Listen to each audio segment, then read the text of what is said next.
అయ్యా అయ్యా అయ్యా పిల్లలు ఎగ్జామ్ రాయడానికి టౌన్కి వెళ్ళాలి. కొంచెం మీ ఎడ్ల బండిలో తీసుకెళ్తారా? ధాన్యం అమ్మడానికి వెళ్తున్నాం బాబు. బండిలో అసలు తలం లేదు, శాన కష్టం. అయ్యా కొంచెం ఆలోచించండి అయ్యా. పిల్లల చదువు అయ్యా, వాళ్ళ భవిష్యత్ అయ్యా. అది కాదయ్యా. ఓ పెద్దాయనా, ఏం చేస్తున్నావు? నీకేం పిచ్చి పట్టిందా? నాకు పిచ్చి కాదయ్యా, తెలిసే చేస్తున్నా. ధాన్యం ఈ రోజు కాకపోతే రేపు అమ్ముకోవచ్చు, కానీ పిల్లల భవిష్యత్తు అంటున్నారు కదా. ఈ రోజు పిల్లల్ని పరీక్ష రాయించడానికి తీసుకెళ్తాం. ఆలోచించకుండా దించండి అయ్యా. రే ధాన్యం దించండి రా, దించండి రా, దించండి.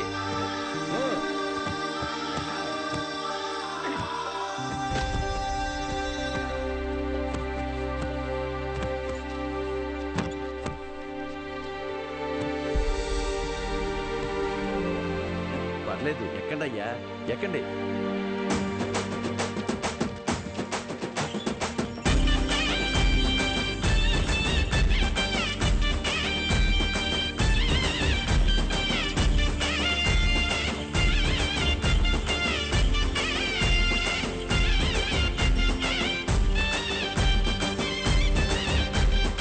అయ్యా ఉంటామయ్యా. మంచిది.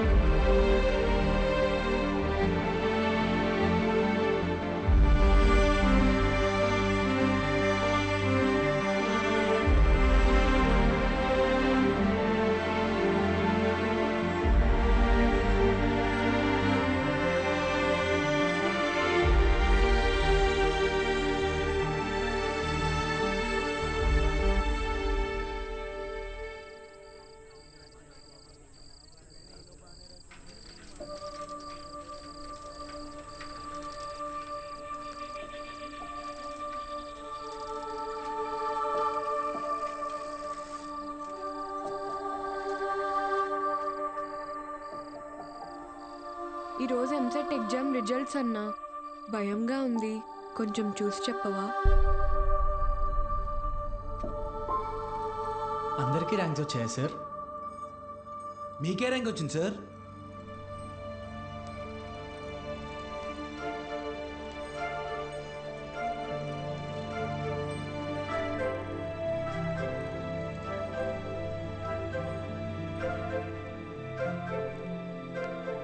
మురళీకృష్ణ 41 మెడికల్.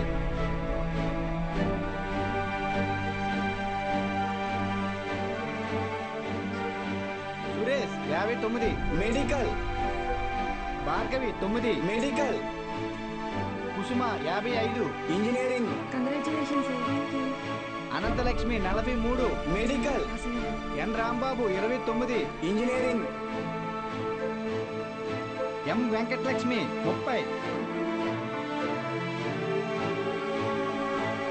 ఈ మహాలక్ష్మి 15. సి పద్మావతి 8. జి ప్రమీల 33.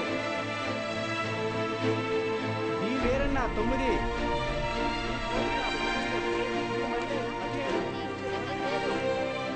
అంటే 45 టాప్ ర్యాంక్సా సార్? 46. అదేంటి సార్, మొత్తం కలిపి 45 కదా సార్? ఇంకో ఆల్ టికెట్ ఉంది. ఏఎస్ మూర్తి. ఏఎస్ మూర్తి 1వ ర్యాంక్. ఎవరై ఉంటారు? ఏఎస్ మూర్తి ఎవరు? ఏఎస్ మూర్తి.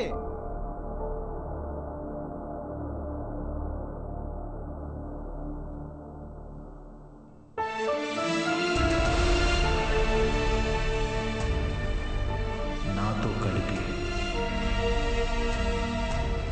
46.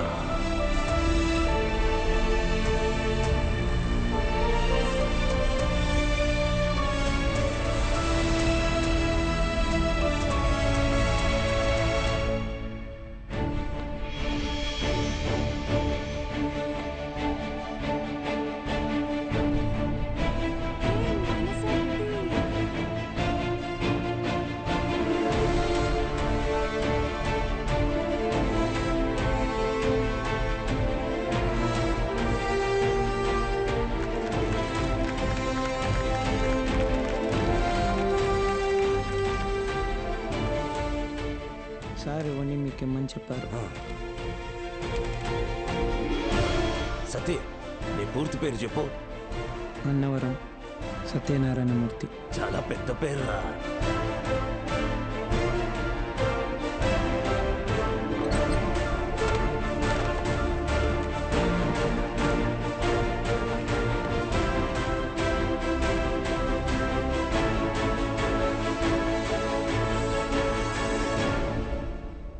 సాధించావు బాలు.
నైన్త్ ర్యాంకే కదా, అయినా సరే నెలకొక 3,000 నుంచి 4,000 ఖర్చు అవుతుంది.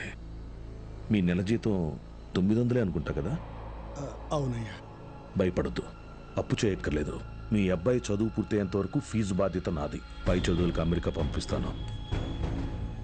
అమలాపురంలో సబ్ ఇన్స్పెక్టర్గా పోస్టింగ్ ఇప్పిస్తాను. మీ అమ్మగారితో టౌన్లో హోటల్ పెట్టేస్తాను. నువ్వు చేయాల్సిందల్లా ఒక్కటే, నీకొచ్చిన మార్కులు త్రిపాఠి ఇన్స్టిట్యూషన్స్లో చదవటంలో వచ్చాయని చెప్పాలి. నువ్వు మా కాలేజీలో షార్ట్ టర్మ్ క్రాష్ కోర్స్ తీసుకున్నట్టు ఈ అగ్రిమెంట్ మీద సైన్ చేయాలి. మీ అమ్మ నాన్న పోగొట్టుకున్న పొలం ఇక మీదట మీదే. ZPTC chairman post, anonymous.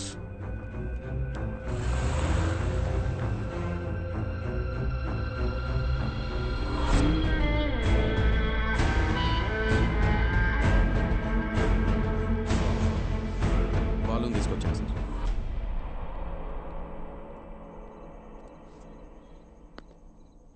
నీ స్టూడెంట్స్ సంతకాలు చేసి ఇచ్చారు నాకు. మీ ఈ ర్యాంకుల కారణం ఎవరని నిద్రలేపడిగిన త్రిపాఠి అని చెప్తారా? పబ్లిక్లో పొరపాటురని పేరు తలిచిన ఒక్కరికి కూడా ఫ్యూచర్ లేకుండా చేస్తాను. అర్థమైందా? ఆ రోజు దట్ అసెంబ్లీ డే నీ ముఖం కూడా నేను సరిగ్గా గమనించేది ఎక్కడో దూరంగా ఉన్నావు కదా. ఇంత చిన్నగా ఉన్నావు. వచ్చి నన్నే ఊడిద్దాం అనుకున్నావా? త్రిపాఠి సార్, చాలా రోజుల క్రితం మీరు నాతో అన్నారు, 0 fees 0 education, more fees more education అని. ఆ బోర్డులో ఉన్న స్టూడెంట్స్ ఎవ్వరికి వేలకి వేలు ఫీజు కట్టడం వల్ల ఈ ర్యాంకులు రాలేదు. మీరు వాళ్ళకి లక్షల లక్షల డబ్బులు ఆశ చూపించి వాళ్ళ ర్యాంకుల్ని, వాళ్ళ గెలుపుని కొన్నారు. ఇది కూడా ఒక గెలుపేనా?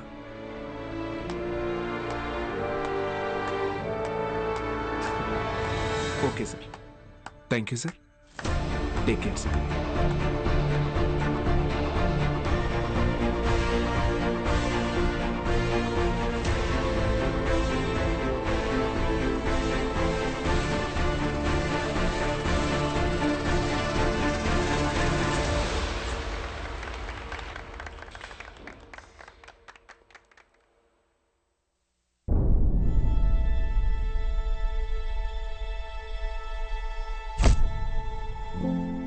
ఏ మనిషి అయితే మిమ్మల్ని నమ్మలేదో, ఈరోజు ఆ మనిషే మీ ఇంటి ముందుకొచ్చి మిమ్మల్ని తన ఇన్స్టిట్యూట్కి బ్రాండ్ అంబాసిడర్ అవ్వమని బతిమాలుతున్నాడు.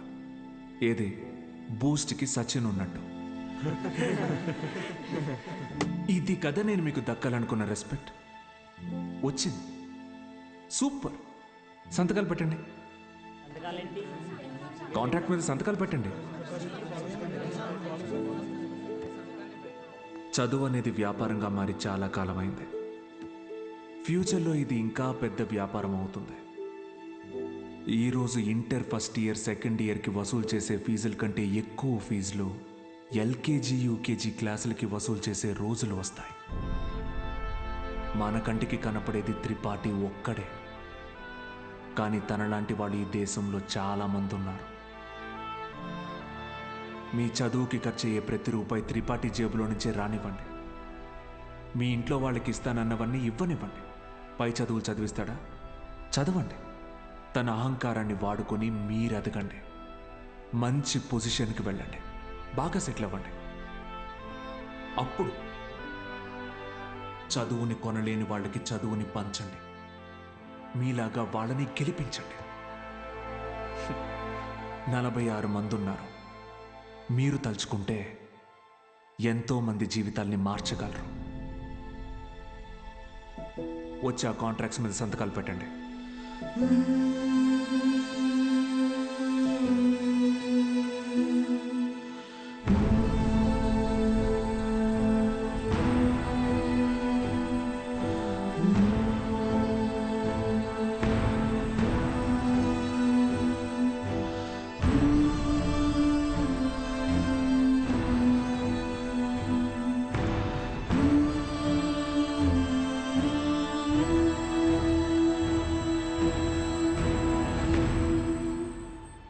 నేను త్రిపాఠి ఎడ్యుకేషనల్ ఇన్స్టిట్యూషన్లో చేరిన మొదటి రోజు ఎప్పటికీ మర్చిపోలేను.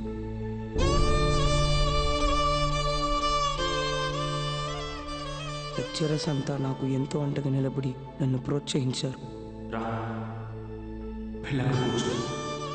నేనేదైనా తప్పు చేస్తే దండించేవారు.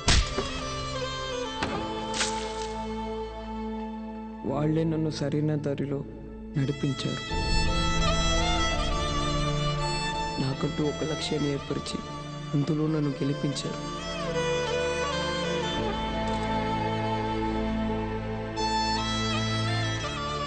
నాకు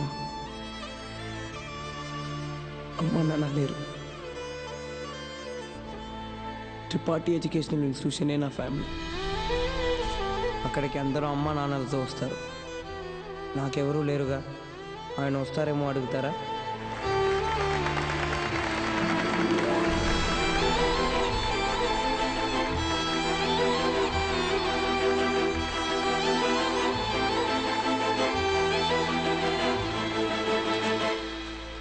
వెళ్ళిపోయాడు. వరం ఇచ్చిన తర్వాత దేవుడు ఎలా మాయమైపోతాడో అలా మాయమైపోయాడు.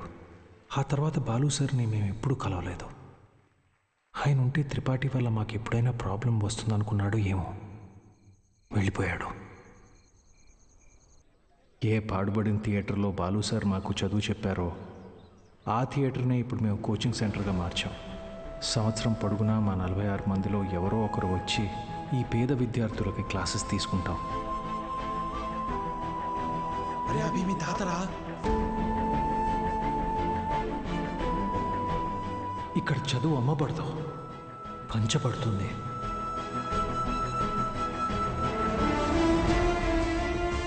ఇదే మా బాలు సార్కి మేము ఇచ్చే గురుదక్షిణ.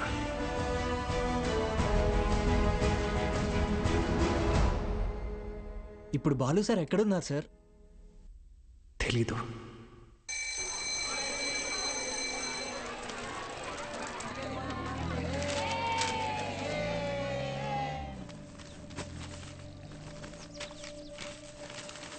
அண்ணா ஒரு பண்ணு கொடுங்கண்ணா.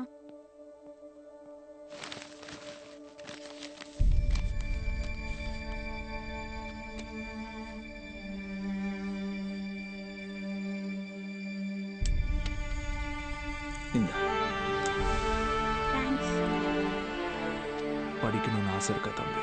ஆமா சார். சரிப்பா. కానీ ఆయన ఎక్కడున్నా చదువుని దేవుడికి పెట్టే నైవేద్యంలాగా పంచుతూనే ఉంటారు.